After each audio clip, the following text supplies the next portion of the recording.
I don't know if folks know that name, Jorma Kekkonen, but he could play the guitar. Sure could play the guitar. But I like that song, just as long as I'm in this world, I am the light of this world. It just seems to be true. I don't know how else it goes, really.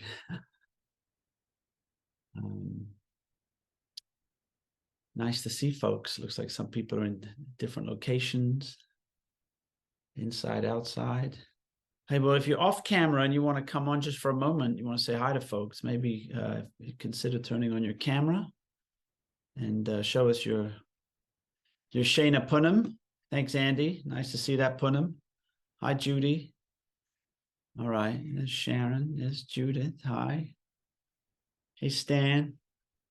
Hi, Alan and Dale, Sander, Aglaya. Natalie, I see you. Shelby, I'm so glad you're here. Catherine, I'm used to seeing your name and not your face. And Elliot, maybe, I don't know if you've been with us before. I don't recall, but happy you're here anyway. Maybe you folks want to say hi to one another. You know how it works, right? You get your finger ready, and 1, 2, and 3, and take it away. Hi. Howdy, everyone. Hello. Hello. Hello. Good to see you. All right. Glad we got some blue or teal, or that's a nice color. Thanks. I hope it's been a good week for folks. I'm wondering if anything came up in the last week that people wanted to share or talk about or inquire. Did anybody try the mystery practice? Anybody give it a shot, see what happened? Practice only works if you practice. It doesn't work if you don't practice. But if anything before I get going, I want to let you folks get going. Anybody have anything they want to say over here? All right, 1967. Thanks, Catherine. I wasn't sure which of the 60s it was. 67. Well, it's true, but that's only a function of being born after it was made. Links to the Elliot. I think they're all on YouTube. I think if you just go on a YouTube and you search like Valley Beit Midrash Kleinberg, I think you'll find them there. That's probably the easiest way to do it. Thanks for asking. Sometimes miraculous technology doesn't work. It's fine. I don't know that. It's all right. Oh, I think we lost Catherine entirely. Oh, there she is. Well, Catherine, if you want to put it in the chat, you can type it in and we'll see what you were going to share. You can do that too. Okay, I guess the relative quiet means I should go. Is that what's going on here? Thanks, Alan. I see you nodding. Yeah, I like to just at least give people a chance, So it's we're 5 out of 6. 5 out of 6. Next week you're going to have to talk a little bit because it's going to be helpful. I'm going to want to get a little bit of feedback. How it landed for people. So prepare yourself. I'm gonna wait longer for you to talk. Get to that point of discomfort where you have to say something to overcome the uncomfortable silence. So it's 5 out of 6. We spent the first 3 sessions just trying to kind of situate the Torah. Really, we spent 3 sessions just unpacking the title of the course.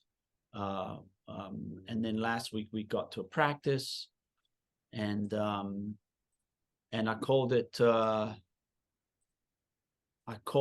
practice zero mystery. And we're going to do practice 1 today. So this is practice 0. We're going to do practice 1.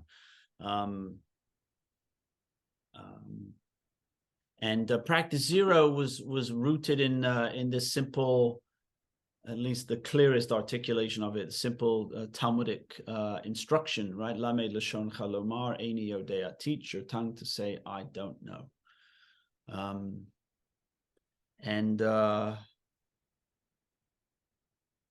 I hope people have given it a shot, try it out, or are going to, or maybe you're already experienced with it, so you don't need to. I've used it for a long time now, and I still find myself answering people's questions, and then a few sentences in realizing I'm just making things up. I have no idea what I'm talking about, and having to stop and say, hang on a second, I actually don't know. I don't know. So the practice, the I don't know practice, and this will set us up for practice one. It does a few things. It does a few things. I didn't do a lot of the theory behind the practice last week. We just kind of went into it, but let me give you a sense of what a few things that it might do, and this will help frame practice one. It might do a few things. First, in no particular order, other than as they're coming to mind.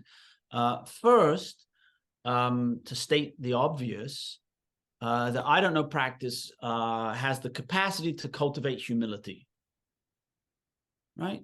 Cultivate humility. There is a general reluctance, I think, in some parts of the culture to say I don't know, because in some ways maybe that's perceived to be lacking or weak, or even maybe people are embarrassed. But I'm interested in the positive results of practicing I don't know, and the first is humility. Humility, of course, is related also to the Jewish Kabbalistic term, which some or maybe all of you are familiar with, tzimtzum, right? Contracting ourselves, right? Contracting, making ourselves smaller. And this, of course, in this case, with regard to the ego, right? Not saying what we don't know, right? Like the teaching in the Mishnah that says, Al Masha lo shamasha, Omer lo shamati. On that which you haven't heard anything about, say, I haven't heard. I haven't heard. Allowing the smallness. So that's one. So humility could be one aspect. And my sense is that the smaller one makes oneself, then the greater one can become aware of everything else that is around them.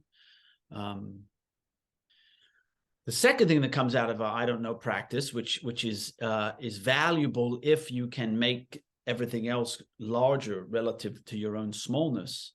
And here I'm thinking about, I'm sure people are familiar with some of the great Japanese art of the last few centuries. These great portraits of kind of nature scenes, and they're very, very large.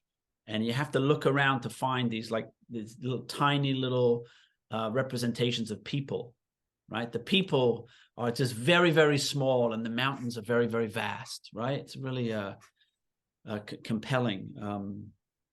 But once you've kind of achieved that, the second thing that the I don't know practice may elicit is curiosity. Curiosity, right? Because you are confronted on all sides by things that are new, that are revelatory, that are unknown to you. And so curiosity might lead to a desire to investigate, to look into. We might even say to feel into, because looking, of course, is only one of our sense doors, right? To come closer to appreciate the detail. So humility, curiosity. That's one thing that might, or two things that might be developed if you engage in an I don't know practice. Another thing that might occur, and this is a bit of a wonky term, but I think it's au courant right now, is it can cultivate what is sometimes called a kind of non-dual perspective. Now, what do I mean by that? Very clearly, non-dual, because that could sound very esoteric. All that means is that in this context is that if I can cultivate the awareness that it's all a mystery, and I don't know about you, but it seems clear to me, it is all a mystery.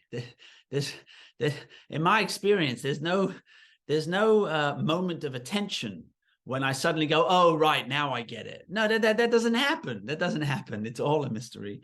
Then what happens is that it all becomes one thing.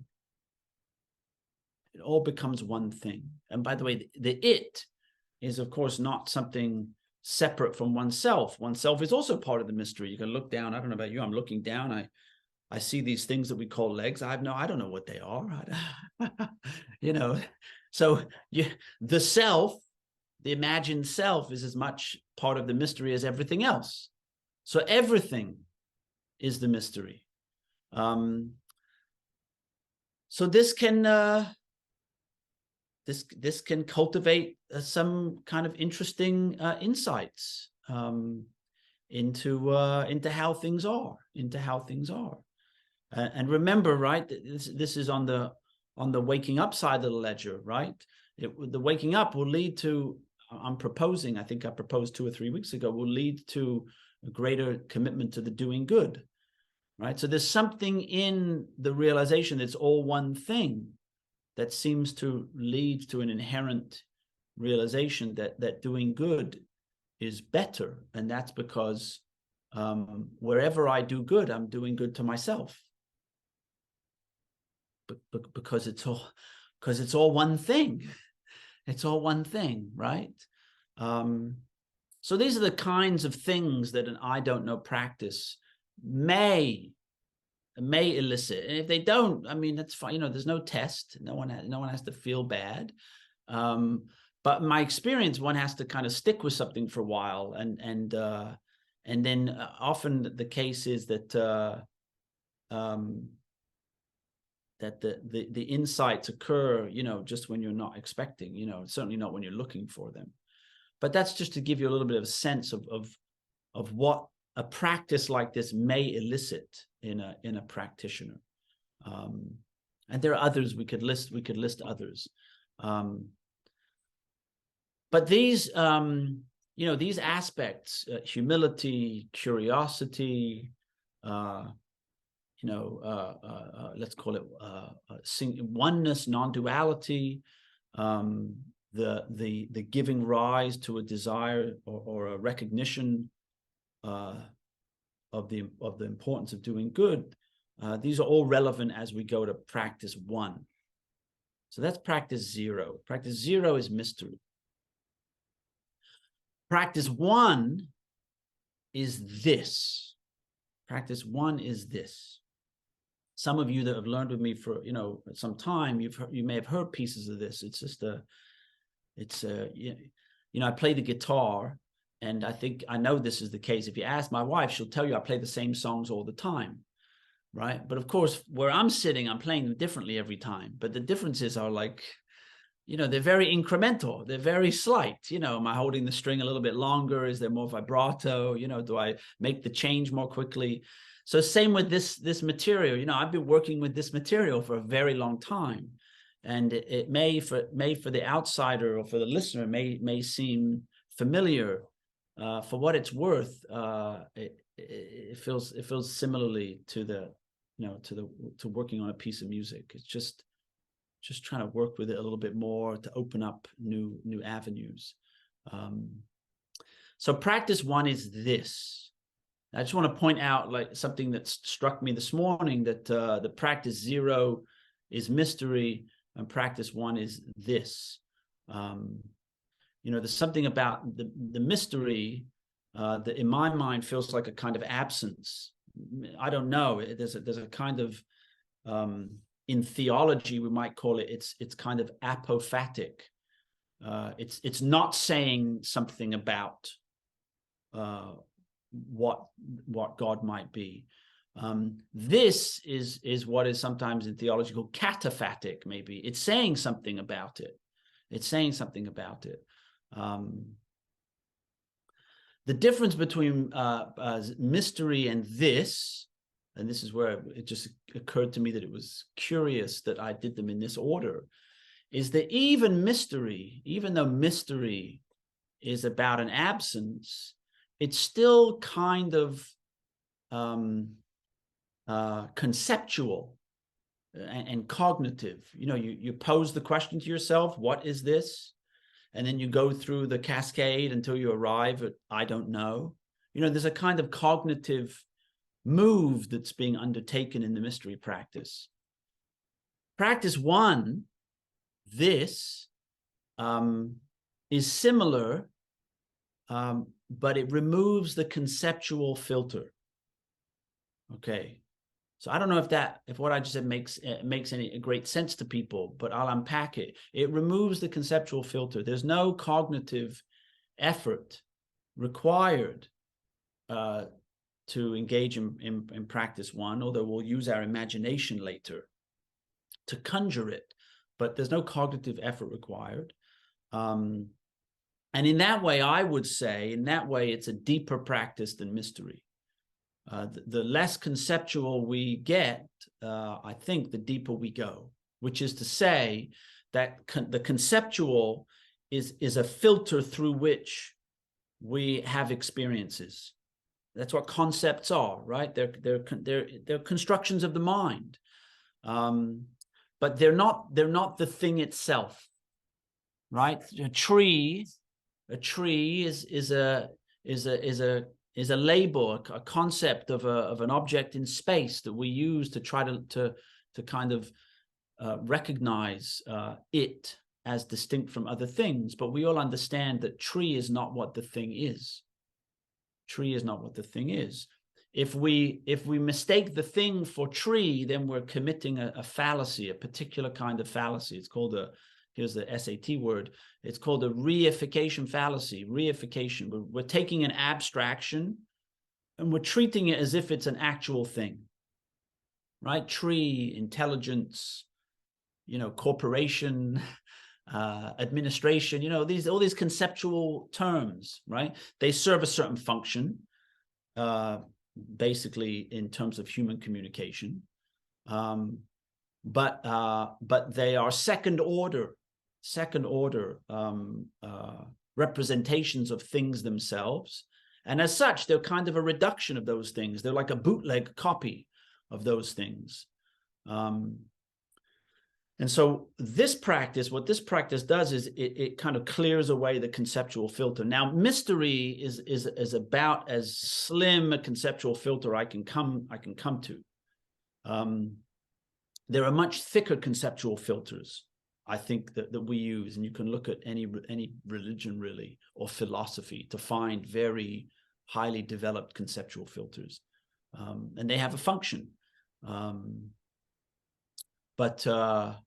But in terms of our work, rereading the Torah as a spiritual handbook, I guess what I'm working towards is a kind of clearing away of the conceptual filter. So that in short order, we made a big jump. We went from mystery to practice one, which is this. So what do I mean by that? Okay, that's all by way of introduction. What do I mean by that? So let's start here. So you remember a couple of classes ago, remember Aglaia asked me about the documentary hypothesis. We talked about the different authors in the Torah, right? And it's clear that there are different voices in the Torah, different personalities. There may even have been, some of the scholarship suggests, there may have even been different scribal schools, different schools. And just like in contemporary times in religious or spiritual communities, there are different schools. Same was true probably in the ancient world. And just like today, there are certain folks who are more theistic in their nature, and some who are more mystical in their nature, some more immanent, some more transcendent. Same is true in the Torah. Of the 5 books of the Torah, Genesis, Exodus, Numbers, Leviticus, Numbers, Deuteronomy. Deuteronomy, I would say, is the one that has the strongest mystical tendency. You can find mysticism in other parts of the Torah, but I would say Deuteronomy is a kind of dominantly mystical text. And you can find mystical themes in many places in Deuteronomy. None more explicit, I think, than right here in Deuteronomy 4:35. And this is a significant verse in and of itself, but let me just draw your attention that, we're in this season, the 17th of Tammuz, the fast, and the 3 weeks, and the 9th of Av is coming up, and then we'll be in Elul, right, the month of repentance, and then Rosh Hashanah and the 10 days of repentance and Yom Kippur. And at the crescendo of this whole season, the season of self-reflection and tshuva. You get to the end of Yom Kippur, you're at the absolute crescendo, right? And what is the last thing that is said at the end of the service in Yom Kippur 7 times in a row? It's right here on the verse here, Adonai hu ha'Elohim.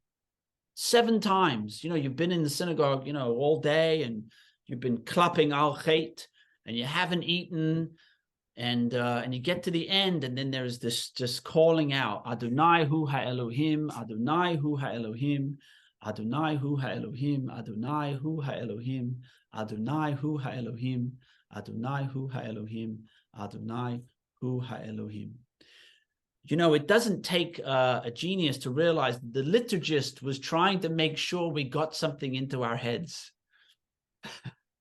It's something about in that state. Sometimes I think maybe it's a little cynical. You go on a meditation retreat, and meditating for many, many days in a row does a certain thing to one's presence, and it's just in that environment that the Dharma talk, the talk that's given every day by the teacher, has its greatest power, not maybe because they gave a great talk, but certainly at least as much because you have no defenses left. You're just much more open to the teaching, right? You're just much more open.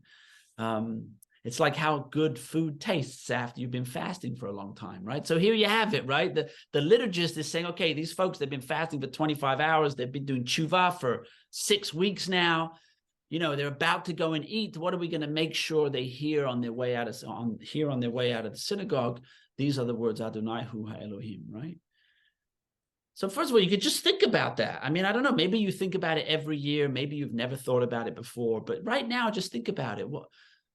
What must the liturgist be, wanting to ensure that we get into our heads, Adonai hu ha'Elohim, right? Which we would, loosely we would translate, God is the God, right? What does that mean? Okay, so we're gonna. It's not Yom Kippur, but maybe we're gonna try to reverse engineer today and figure out what that means.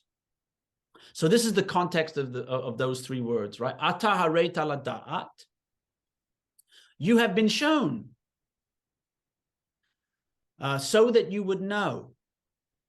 Ki Adonai hu ha'Elohim. That Adonai, Yud He Vav He. Yud He Vav He is Ha Elohim. It has the definite article there. Ha, the.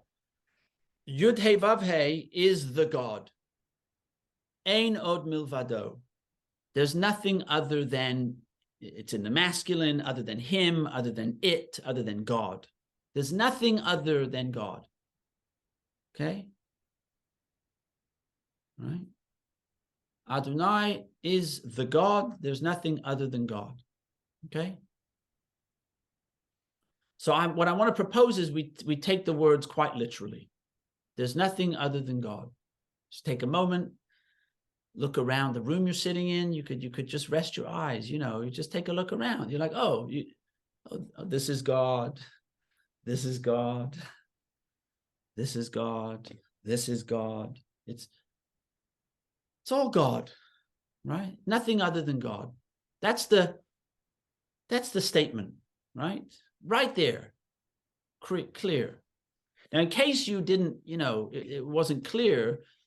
Maybe a scribe or a prophet from the same school that wrote this verse wrote these extra verses in the book of Isaiah, just to make sure we get it, right? This is Isaiah chapter 45.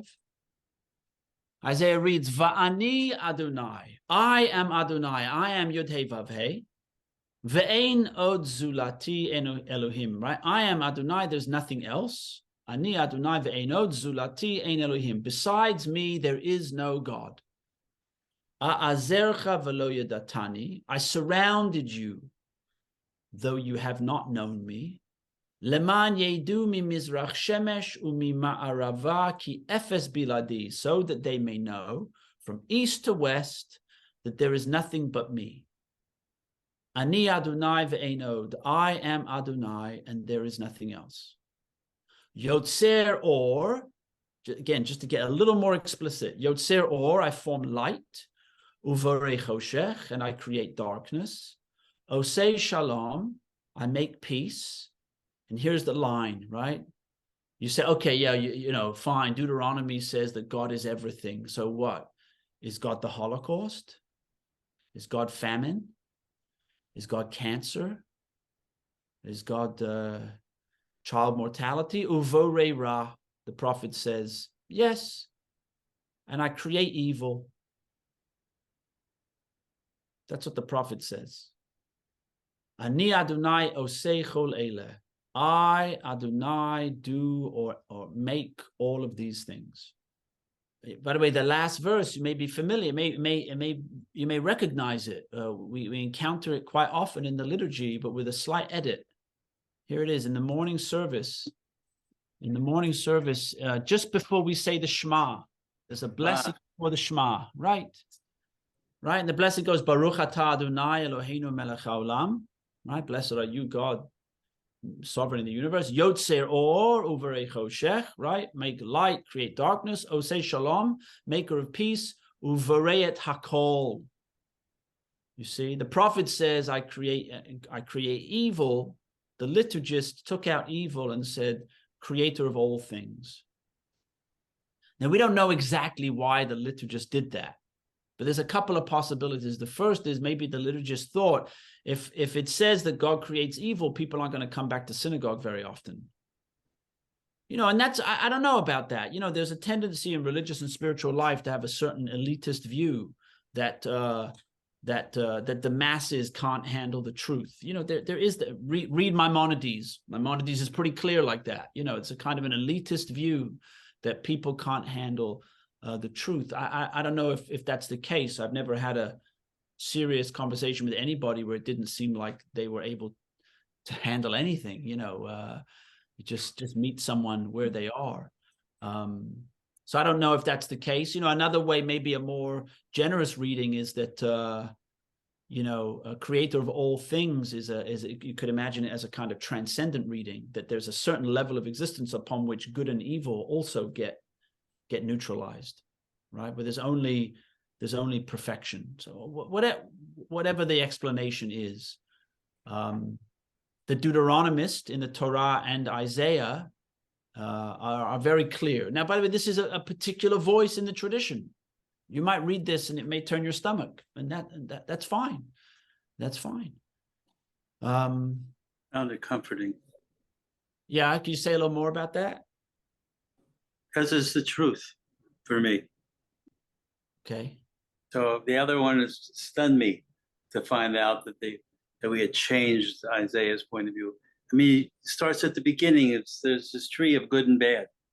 So who created the tree?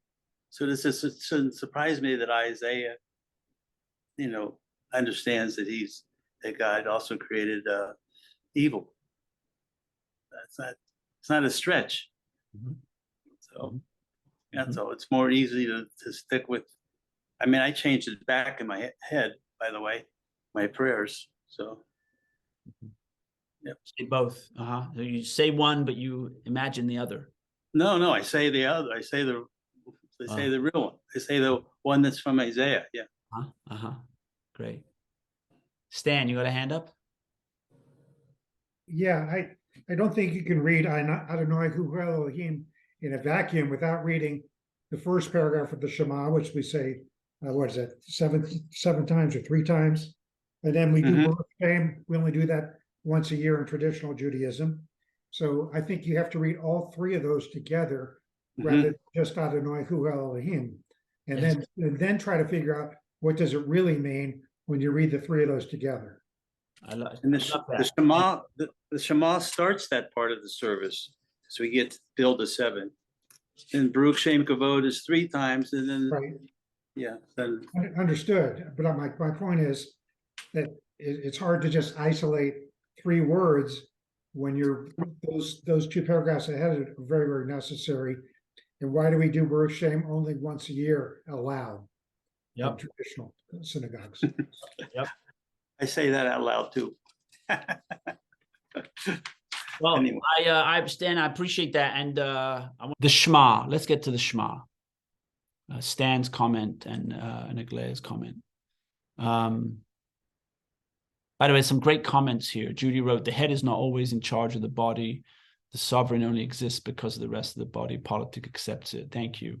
Andy, Judy's exactly right.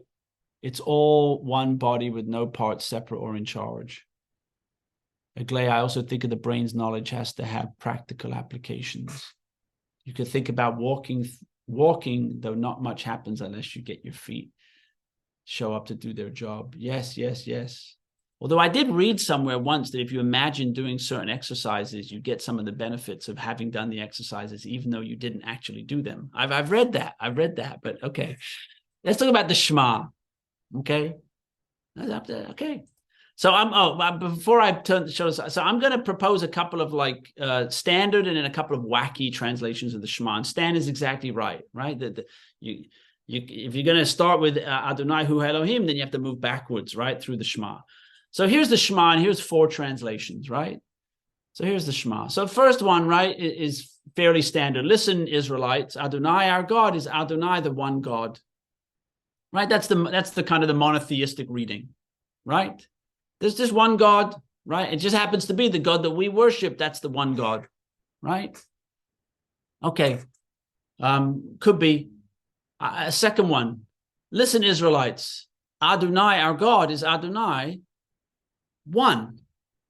The one, right? This is similar. This is consistent with the Deuteronomy reading, right? Our God is one, is all that there is, right? Adonai is all that there is. That's different than monotheism, right? I mean, I guess in effect it means there's only one God, but it's not a polemic against, people that have more than one God. It's just a statement about all things. Another way you could read the Shema, right? Listen, Israelites, and this is, by the way, from a little bit from the punctuation. If you look on the Hebrew, so first you see I'm pointing with my cursor, under the Aleph, there's a cantillation mark there. It's called an et nachta. The et nachta is like a comma, right? So it's most likely that, there's a comma after listen, Israelites, or a colon or some kind of punctuation. But then you'll notice here, you see there's a vertical bar between the penultimate and the last word. So the vertical bar is there because when you say the Shema, from a kind of classical Jewish legal perspective, when you say Adonai, you want to leave a gap. You want to pause before you say the word echad, because otherwise they could just merge into each other, right? So Adonai, echad, right? But if you're being a little bit playful, maybe you could read the verse to say, listen, Israelites, Adonai, Eloheinu, Adonai, one. You see? You could read it that way, right? Like, by whatever name you call it, one, right? They have Allah, they have Jesus, this one has Brahman, this one, right? One, right? You can call it this, you can call it that, you can call the other one. Okay, here's number 4, even more playful. This one may make some people uncomfortable in their chair. Let's put the comma after the first word. Listen, Israelites are Adonai, Eloheinu is Adonai, one. Right? Shema, Yisrael Adonai, Eloheinu Adonai. Which now, of course, it says Yisrael because it's a tribal document, right? The author of this document thought they were different and better than everybody else. Okay, we're more evolved than that, right? So we could say, listen, people are God, and God is God. It's all one thing, right? So a lot of different ways we could read that verse. But what seems fairly consistent is that it's not a departure from Adonai Hu Elohim. In fact, it's consistent with that, right? It's a statement about God being all of it.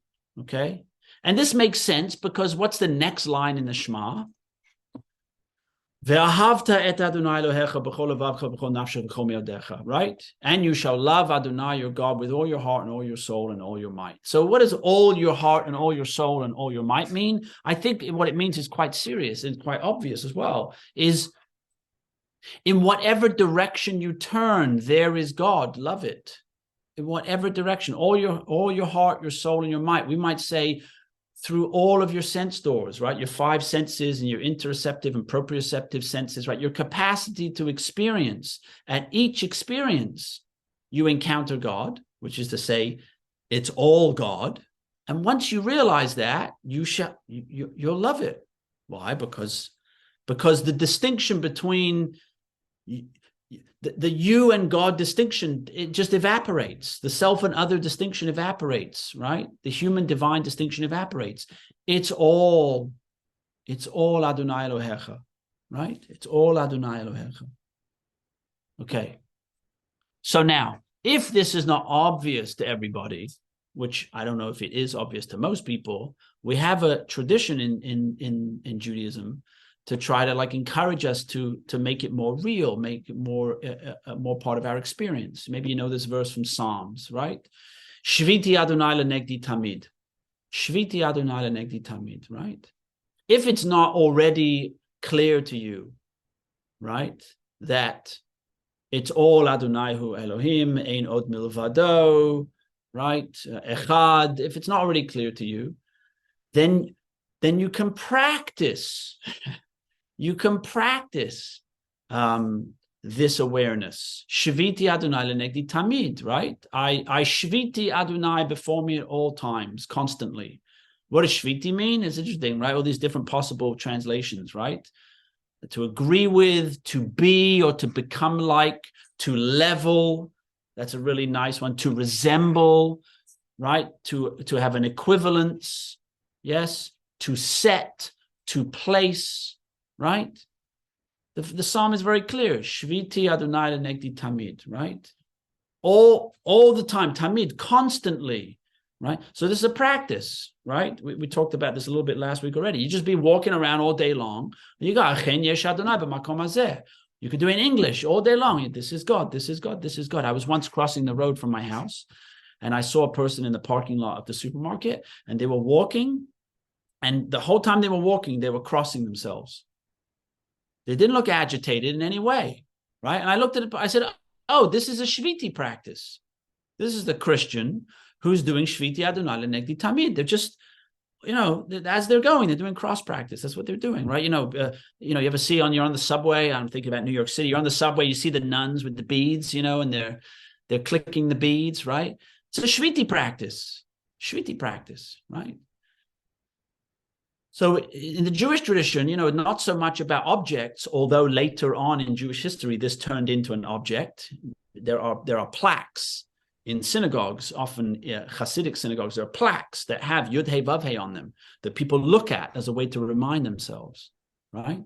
Shviti practice, right? So if this is not already obvious, if this is not already, right? Shviti Adonai lenegdi tamid, right? You could do it. You don't need, Judy? Yeah. What else are mezuzot and tefillin and tzitzit? That's right. Yes. So that's right. And right, the only difference is those are objects. And you know what happens sometimes when people use objects to represent the thing is that the objects become sacred in a way that is, so here it's just direct. But they're meant to be a reminder. Absolutely. Like a very gentle dope slap. That's right. I have, you can't see it because it's behind my screen, but I'm looking at you, and behind my screens, I have a talit hanging on the wall with the tzitzit. So I'm sitting at my desk all day. I'm looking at a talit with tzitzit. Absolutely. Yes. Right. But Sander, go ahead. It's interesting because if you were wearing it, you wouldn't be as aware of it. Because that's watching other people walking the shul with their tzitzit showing is a reminder, because I can see it. Even the kippah is tzitzit, even though there's no halakha around it. As a reminder, you put a kippah on. It's part of dressing in a form of some humility, and adds to the reminding. It's tactile. You put it on your head. So but that's what I've noticed early on, that the people wearing them forget they have it on. Especially if it sits at Catan. So that's all I have to say. Yeah, well, so I think that first of all, but it sounds like I hear you saying, Sander, that they may forget about it, but you seeing them reminds you. Absolutely, 100%. So that's great. So that's great. And if you're right that the people, some people wearing it forget about it, that's what I was trying to suggest in a moment ago to Judy, is that sometimes the object becomes so habituated or ritualized, it doesn't necessarily do the trick. But yeah, there's probably some value in, I don't know, I'm just saying this off the cuff, but switching your reminder practice every few months or so. There's probably some value to that,